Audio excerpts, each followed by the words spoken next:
La Juventus empata su primer amistoso de la pretemporada 0-0 contra un Basel realmente que no tenía nada y casi termina perdiendo si no fuese por un mal penalti o una buena parada de Perín, como lo quieran ver. Bienvenidos a este su canal de Pueblo Juve. Mi nombre es Joshua. El día de hoy les quiero dar mis impresiones sobre el partido, el primer amistoso de la temporada 26-27 bajo Luciano Spalletti. ¿Qué fueron las cosas que me gustaron? ¿Qué fueron las cosas que no? ¿Cuáles son las que me preocupan y cuáles no? En comparación con algunas de las, digamos, dificultades que se han estado resaltando en redes sociales.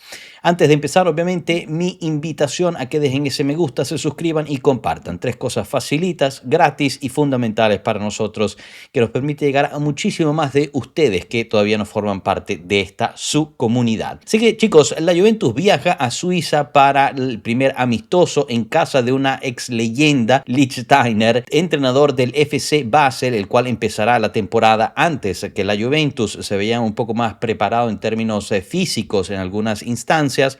Lo bonito, digamos, lo que me gustaría destacar por primero es la cantidad de cariño que hubo para Lichtsteiner por parte de los tifosi de la Juventus en todo el estadio, que estaba bastante lleno, pero intercambiado también por el mismo lateral ex Juventus, quien en cualquier momento que tenía un momento libre antes, durante y después del partido se la pasó yendo a los tifosi de la Juventus, firmando autógrafos, tomándose fotos, recibiendo e intercambiando el cariño. No es primera vez. Lichtsteiner, cuando era embajador de la Juventus y se reunía con los clubes de fans alrededor del mundo, todos me han comentado que es un tipo sumamente amable, abierto y disponible para quien quiera y tenga que ver con la Juventus. Un gobbo de verdad y gran portador de nuestros colores bianconeri, a pesar de ser contrincante en el partido de hoy.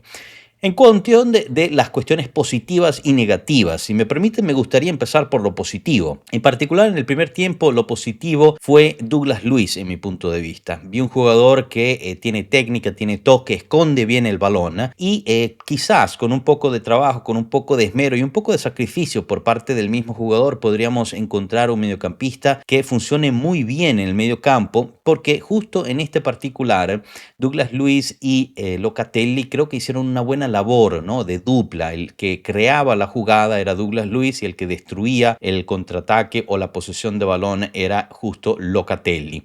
En ese particular creo que se vieron bien. La cuestión con Douglas Luiz es que es muy bueno en los espacios pequeños, en los espacios reducidos o cambiando el balón. Cuando toca correr, cuando toca amarrar, morder, ahí es cuando pierde el interés, pareciera ser, y eso es algo que lamentablemente en el calcio italiano es fundamental, poder bajar y apoyar la fase defensiva.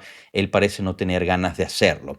Obviamente también lo pusieron un poco más atrás, lo bajaron para ver si podría salir con el balón. En ese caso se vio más deslumbrante, pero en el segundo tiempo, cuando ya no estaba jugando, se vio la diferencia en términos de creación por parte de la Juventus en el medio campo. Por fuera de eso, el resto del primer tiempo no tuvo grandes acontecimientos positivos. En particular, hubieron bastantes errores, los cuales tocaremos en ese momento. Quizás el otro que podríamos resaltar es el debut de Ekator como delantero en la Juventus, pero lamentablemente en ese caso, al final de los 20 minutos primeros del partido, termina saliendo por un dolor en el abductor y parece ser una lesión muscular. Así que el poco tiempo que ha estado Ekator en la Juve ya recibió su primera lesión y eso la verdad es que es preocupante.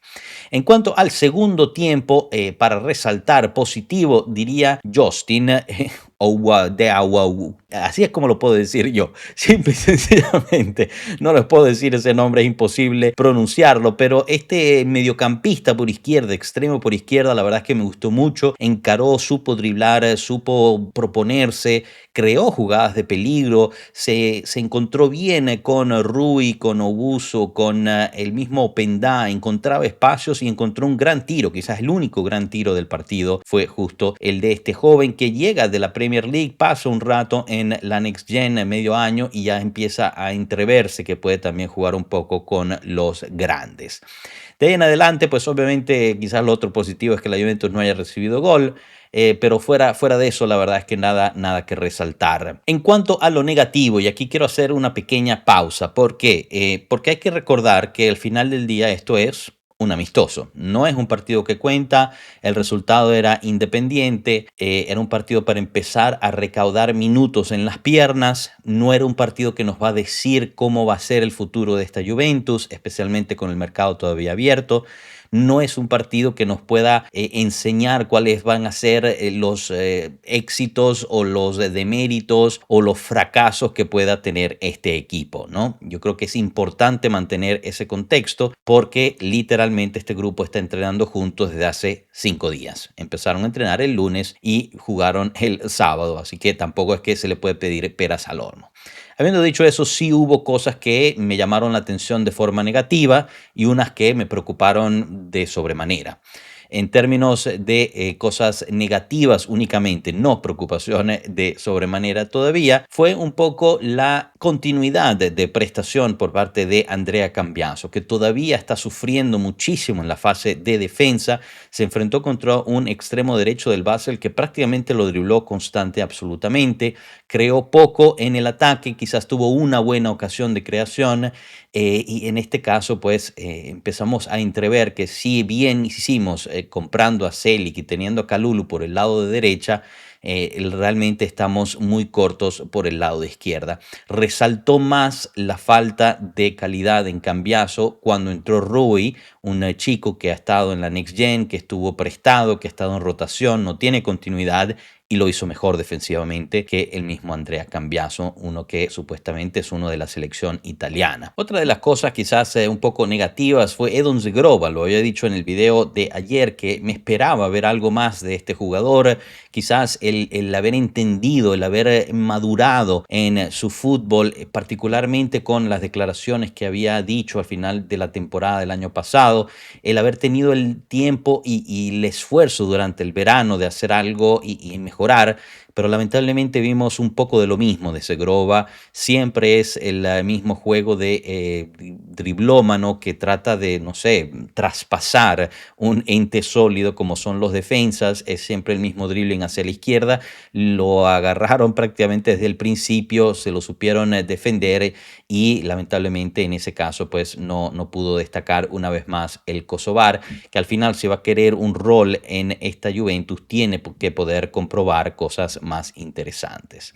Y bueno, lo otro negativo generalizado pues es la salida de Cator, ¿no? Lo toqué hace un segundo, pero me hubiera gustado ver más al joven delantero que pudiera comprobar un poco más de lo que tiene a disposición. Pasando al segundo tiempo, las cosas más o menos negativas, digamos, que no fueron totalmente fracasos dentro de mi visión, fue que se vio realmente la falta de creatividad con el resto de la plantilla. Fuera Douglas Luiz se hizo poco, se creó poco y en la situación de delantera estamos un poquito como estamos, ¿no? Al final entrando a un Milik, teniendo Openda, poco peligro. El único peligro, como dije, lo hizo Justin. En términos del mediocampo, Arthur Melo, la verdad es que dio mucho que desear. Realmente parecía totalmente fuera de tono, a pesar de haber estado compitiendo de forma regular en la liga brasileña. Se le vio por debajo de tonos y hasta causó una penal por no saber defender bien el balón y después ir por una falta totalmente innecesaria contra un jugador que lo dribló 2 veces. Afortunadamente este jugador pues cobró mal el penal y Perín también supo pararla, pero fuera de eso la verdad es que nada que resaltar en el segundo tiempo. En términos de catástrofes, en mi punto de vista en esto, y empiezo de nuevo con el primer tiempo, y para mí es que Di Gregorio empezó el partido.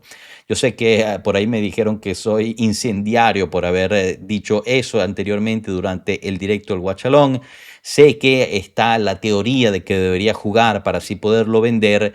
Yo creo que cualquier equipo que esté buscando un portero, que esté estudiando las posibilidades de portero, no va a decidir comprarlo o no basado en la prestación de este portero en un amistoso, un medio tiempo, en un amistoso contra el Basel FC. Eso ya está más que estudiado, saben quién es Di Gregorio, saben qué tipo de portero es y lo que ha hecho él y su agente que la Juve permita o se permita ser burlada de esa forma y después ponerlo de titular en el primer partido de regreso, para mí es algo que simple y sencillamente no tiene algún tipo de lógica.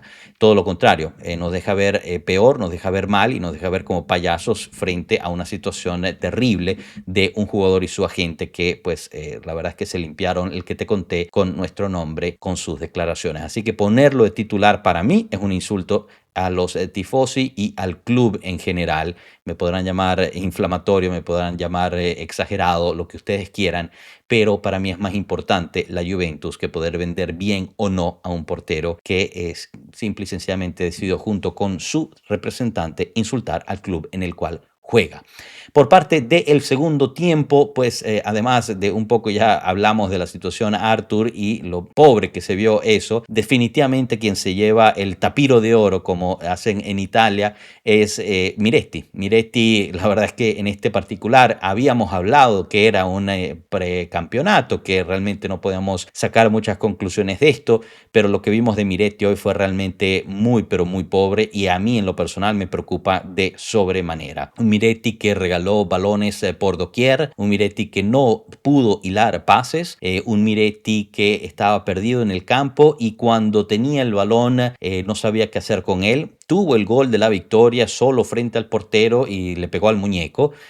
No es un partido importante, no hay presión, no había por qué pues comerse ese gol o ponerse en esa situación de desesperación y lamentable no lo pudo hacer, pero más allá del gol fallido fueron muchísimos errores muy básicos de fútbol y aquí es donde pues si nosotros como Juventus estamos insistiendo en que nos paguen 15 millones por Miretti, nadie nunca va a pagar esa cifra por este jugador. Es muy lamentable y muy triste ver a un jugador de esa forma, de haber crecido dentro de la Juventus con ese tipo de prestación, ese tipo de falta de interés, falta de calidad, falta de garra, totalmente fuera de sí en cuanto a el análisis y la estrategia dentro del campo de Miretti. Realmente el cambio del mediocampo que se vio entre el primero y el segundo tiempo fue muy pero muy fuerte. Locatelli y Douglas Luiz fue algo decente de ver, entre comillas, mientras que Arthur y Miretti fue una cosa para tirar absolutamente a la basura. Así que bueno, ahorita la Juventus regresa a Turín después de esta primera prueba en Suiza, seguirá entrenando y el lunes debería empezar a regresar algunos de los internacionales que estuvieron en el Mundial, empezando por el mismo Yildiz y Selic se uniría ya al grupo para hacer los entrenamientos. Próximo amistoso sería el 25 de julio. Veremos si podremos ver un poco de mejora entre un partido y del otro, porque también para eso sirven estos partidos, para dar pauta y crecimiento dentro de los automatismos que esperamos que el entrenador esté trabajando. ¿Ustedes qué les pareció del amistoso? ¿Qué fue lo que más les gustó? ¿Qué fue lo que menos les gustó? Los leo con muchísima atención. Gracias por su atención. Nos vemos en la próxima. Hasta luego, pueblo. Chao.